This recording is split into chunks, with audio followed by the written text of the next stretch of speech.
తెలంగాణలో 'game changer' సినిమాకు జనవరి 10వ తేదీన మల్టీప్లెక్స్‌ల్లో ఒక్కో టికెట్‌పై అదనంగా రూ. 150, సింగిల్ స్క్రీన్ థియేటర్‌లో ఒక్కో టికెట్‌పై అదనంగా రూ. 100 చొప్పున పెంచుకునేందుకు ప్రభుత్వం వెసులుబాటు కల్పించింది.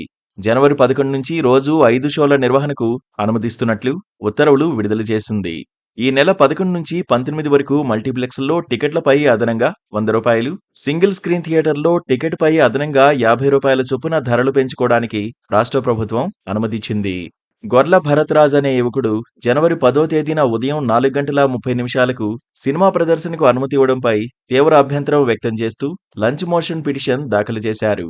తెలంగాణలో రామ్ చరణ్ నటించిన 'గేమ్ చేంజర్' సినిమా టికెట్ల ధరల పెంపు, అదనపు షోలపై హైకోర్టులో విచారణ జరిగింది. 'గేమ్ చేంజర్' సినిమాకు ప్రత్యేక ప్రదర్శనలకు రేవంత్ రెడ్డి ప్రభుత్వం అనుమతి ఇవ్వడంపై ధర్మాసనం తీవ్ర అసంతృప్తి వ్యక్తం చేసింది.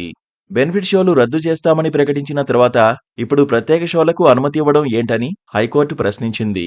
తెల్లవారుజామున షోలకు అనుమతిపై పునఃసమీక్షించాలంటూ హోంశాఖ ప్రత్యేక ప్రధాన కార్యదర్శి రవిగుప్తాను హైకోర్టు ఆదేశించింది. భారీ బడ్జెట్తో సినిమాలు తీసి నిర్మాతలు ప్రేక్షకుల నుంచి డబ్బును వసూలు చేసుకోవాలనుకోవడం సరికాదని ధర్మాసనం అభిప్రాయపడింది.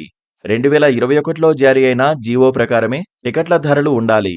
కానీ హోంశాఖ ప్రత్యేక ప్రధాన కార్యదర్శి జారీ చేసిన మెమో ఆధారంగా అధిక ధరలు వసూలు చేస్తున్నట్లు న్యాయవాది తెలిపారు. పెంచిన టికెట్ ధరలు ఈ నెల 19వ తేదీ వరకే ఉంటాయని హోంశాఖ జీపీ కోర్టుకు వివరించారు. ఈ విచారణ సందర్భంగా పుష్ప 2 చిత్రానికి కూడా టికెట్ల ధరలు పెంచుకోవడానికి అనుమతిచ్చారని, బెనిఫిట్ షోల వల్ల చోటు చేసుకున్న ప్రమాదాన్ని పిటిషనర్ తరఫు న్యాయవాది కోర్టుకు గుర్తు చేశారు. ఈ ఘటన తర్వాత బెనిఫిట్ షోలను అనుమతించేది లేదని ప్రభుత్వం ప్రకటించినా స్పెషల్ షోలకు మాత్రం ఉత్తర్వులిస్తున్నారని ప్రస్తావించారు.